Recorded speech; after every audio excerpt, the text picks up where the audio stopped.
Bienvenidos a su programa Respuestas Apologéticas, un espacio en donde, desde la razón, daremos respuesta a sus dudas sobre la fe. Mi nombre es Dante Urbina, apologista católico, y bueno, voy a acompañarlos en este viaje. Vamos a las preguntas.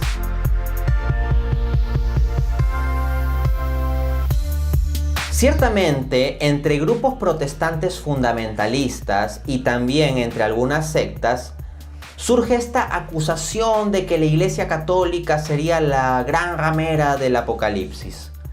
Vamos a responder a tal absurda acusación. Normalmente los grupos fundamentalistas apelan, por ejemplo, al texto de Apocalipsis 17:18, donde dice: "Y la mujer que has visto es la gran ciudad que reina sobre los reyes de la tierra". Entonces pasan a razonar así: el Vaticano es una ciudad y resulta que la Iglesia Católica a partir del Vaticano reina por sobre los reyes de la tierra y controla a las élites de poder político y económico. La Iglesia Católica está en la cima de la pirámide de poder y las naciones de la tierra pues simplemente son sus subordinados o sus títeres. Entonces lanzan un conjunto de teorías conspirativas pues muy curiosas, ¿no? Hay que decir que esto es simplemente risible. Pretender que la Iglesia Católica o el Vaticano reina por sobre los reinos de la tierra es un absoluto absurdo, es estar fuera de la realidad. Veamos la realidad. En la realidad, en nuestro mundo global real, múltiples naciones le dan constantemente la espalda o pasan por encima de los papas en temas como aborto, métodos anticonceptivos artificiales, guerras, condenas de sistemas económicos, etc. Efectivamente, varias de las grandes naciones del mundo, de las poderosas, aprueban el aborto, promocionan intensivamente los métodos anticonceptivos artificiales, emprenden guerras incluso cuando hay papas que alzan sus voces contra las mismas, y toman medidas de política económica que van en línea con ideologías condenadas por la Iglesia como el liberalismo o el comunismo. Entonces pensar que el Vaticano domina los reinos de la tierra es un absoluto absurdo. Los papas múltiples veces se han pronunciado con fuerza sobre estos asuntos y múltiples veces han sido ignorados por los grandes poderes políticos. Asimismo, si la Iglesia Católica tiene tanto poder que domina el mundo, la pregunta es, ¿por qué es la institución más atacada de todas? A la Iglesia Católica se la ataca constantemente, difama y ridiculiza en universidades, colegios y medios de comunicación. Hay incluso medios de comunicación como periódicos que publican titulares insultativos, denigrantes o difamatorios respecto de los papas mismos o de miembros de la jerarquía. Y nadie hace nada. Entonces no me vengan a decir que la Iglesia Católica tiene una especie de poder absoluto. Tampoco se da esto a nivel histórico, no es simplemente un tema actual. Consideremos las 4 etapas de la historia universal. Primero, la Edad Antigua. Durante la Edad Antigua, cuando surge la Iglesia, pues es perseguida por el Imperio Romano y ahí es obvio que no tenía el poder sobre los reinos de la tierra. Tal vez alguno estará pensando, pero en la Edad Media, en la etapa que sigue, ahí sí la Iglesia Católica dominó todo. Falso, no es así. Ni siquiera en la Edad Media, porque incluso en tal época, múltiples reyes se opusieron a los papas. De hecho, si investigas la historia, te vas a encontrar con que hubo no pocas ocasiones en la misma Edad Media en que la vida de ciertos papas estuvo amenazada por determinados reyes o líderes políticos. Entonces, ni siquiera la Edad Media cumple el estándar que pretenden los fundamentalistas. En cuanto a la Edad Moderna, tú te encuentras que cuando Martín Lutero se rebela contra la Iglesia Católica, rápidamente es apoyado por los príncipes alemanes, con todo el apoyo político y económico y militar que ello implica. Asimismo, Juan Calvino, el otro reformador, se dio el lujo de poner una especie de estado totalitarista, teocrático, una especie de reinado en Ginebra. Entonces no es que la Iglesia Católica haya reinado por sobre todos los reinos de la tierra. Finalmente, en cuanto a la edad contemporánea, en el siglo XIX el mayor poder del mundo es el colonialismo inglés, que es protestante y le da la espalda a la Iglesia Católica. En el siglo XX, el mayor poder del mundo es el imperialismo estadounidense, que también tiene planes anticatólicos y se burla de la Iglesia Católica. Y en nuestro siglo XXI, el poder que está surgiendo con fuerza es el comunismo chino, que es abiertamente anticatólico y también se burla de la Iglesia Católica. Así que, bajo el análisis concreto de lo que es la historia, en vez de discursitos de teorías conspirativas, se les cae la alegación a los fundamentalistas. Pero si no, apelan al texto de Apocalipsis 17:9, donde dice: las 7 cabezas son 7 colinas sobre las que se sienta la mujer. Entonces razonan así, ¿no? El Vaticano es una ciudad que está sobre 7 colinas, entonces ahí está pues la gran ramera.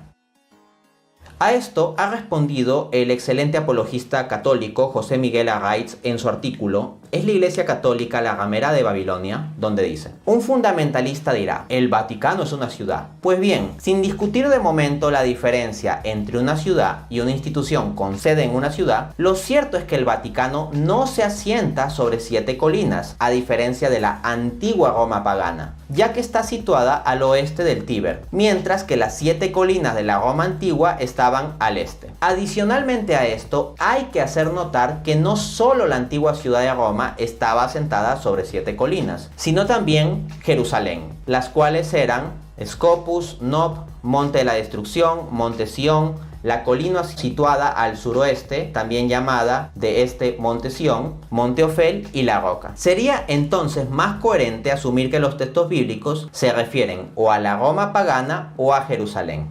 Otro texto al que apelan los fundamentalistas es a Apocalipsis 18:16, donde dice: ¡ay! La gran ciudad, vestida de lino y púrpura y escarlata, resplandeciente de oro, piedras preciosas y perlas. Entonces dicen: sí, la Iglesia Católica es la gran Babilonia porque no ves cómo sus sacerdotes se visten de púrpura y escarlata, y te van a soltar una serie de fotos de sacerdotes vestidos supuestamente con esos colores, ¿no? O realmente con esos colores. Pero es una alegación muy burda, como apunta José Miguel Arraiz en el mismo artículo. Aquí no pueden faltar fotos escogidas de sacerdotes y obispos con vestiduras púrpura y escarlata. Lo cierto es que los sacerdotes no visten púrpura y escarlata, sino que de acuerdo al ciclo litúrgico los colores de sus vestiduras cambian. Su interpretación literal no solo falla porque el color predominante del clero católico es el blanco, sino porque Dios mismo mandó a hacer las vestiduras de los sacerdotes levitas de color púrpura y escarlata. Te lo demuestro. En Éxodo 39:9 dice: bordaron también el pectoral, al estilo de la labor del efod, de oro, púrpura, violeta y escarlata, carmesí y lino fino torsal. Fin de cita. Ahí lo tienes. Entonces se cae la teoría fundamentalista de que la Iglesia Católica es la ramera del Apocalipsis, la Babilonia y cosas por el estilo.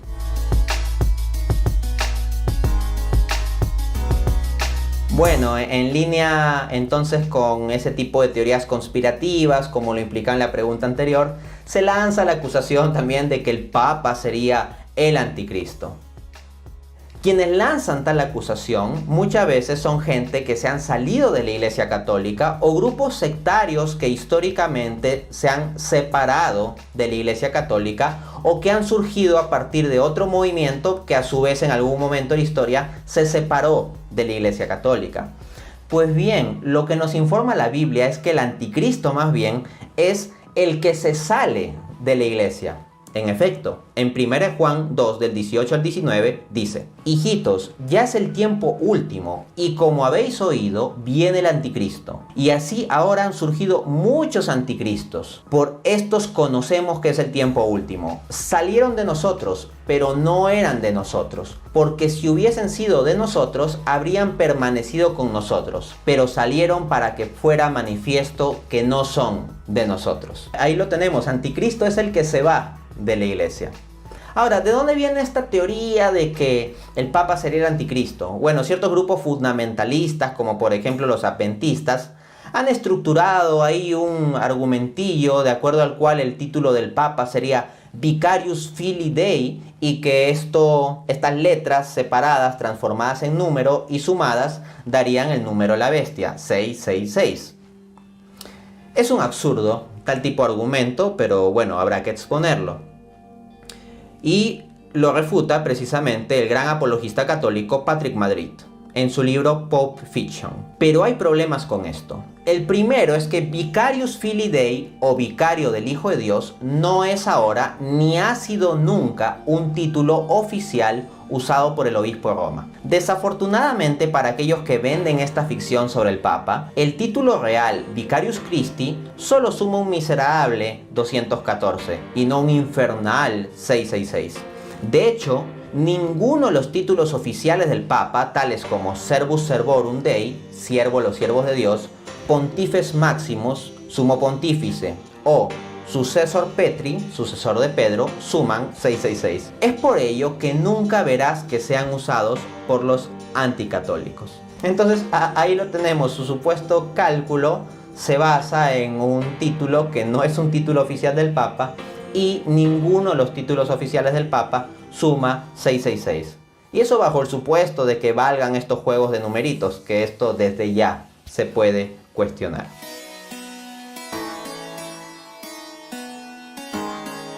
Cuando se habla sobre postura escatológica, estamos entrando en el área de la teología conocida como la escatología, que es la doctrina sobre el fin del mundo, sobre los últimos tiempos.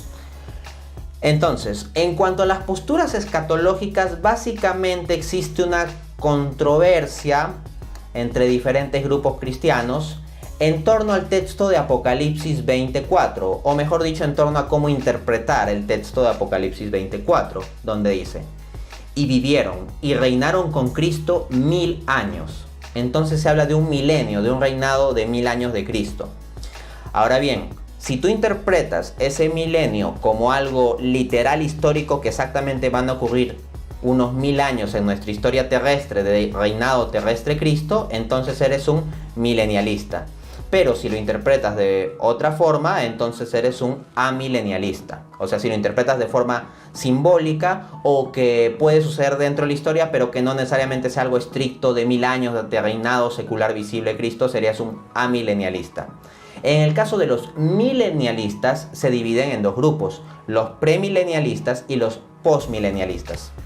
Vamos, para ordenarnos, a citar al escritor Alan Bundy en su artículo Perspectiva sobre el Milenio. Los amilenialistas no esperan un futuro literal de 1000 años, sino que lo ven como el reinado de Cristo con sus santos durante el tiempo entre sus dos venidas. Los postmilenialistas creen que el regreso de Cristo después del milenio será una época dorada, cuando la mayor parte del mundo se convertirá al cristianismo. Los premilenialistas creen que Cristo volverá antes del milenio, el cual es precedido por una gran tribulación. ¿Cuál es la postura de la Iglesia Católica? Lo dice en el Catecismo numeral 676. Esta impostura del anticristo aparece esbozada ya en el mundo cada vez que se pretende llevar a cabo la esperanza mesiánica en la historia, lo cual no puede alcanzarse sino más allá del tiempo histórico, a través del juicio escatológico. Incluso en su forma mitigada, la Iglesia ha rechazado esta falsificación del reino futuro con el nombre de milenarismo, sobre todo bajo la forma política de un mesianismo secularizado. Básicamente lo que te está diciendo aquí el catecismo es que la Iglesia Católica no cree que vaya a haber una especie de reinado literal de 1000 años cronológicos de tiempo histórico en un contexto terrestre, sino más bien la Iglesia Católica se suscribiría a una postura amilenialista, entendiendo que estos 1000 años de los que se habla en el Apocalipsis sería una forma alegórica de hablar del reinado de Cristo a lo largo de la historia, de su primera venida hasta su segunda venida. No da tiempo aquí de presentar los argumentos para el amilenialismo, pero para dar una argumentación bíblica a favor del amilenialismo pueden revisar el libro de King Riedelbarger titulado A Case for Amillennialism de 2003.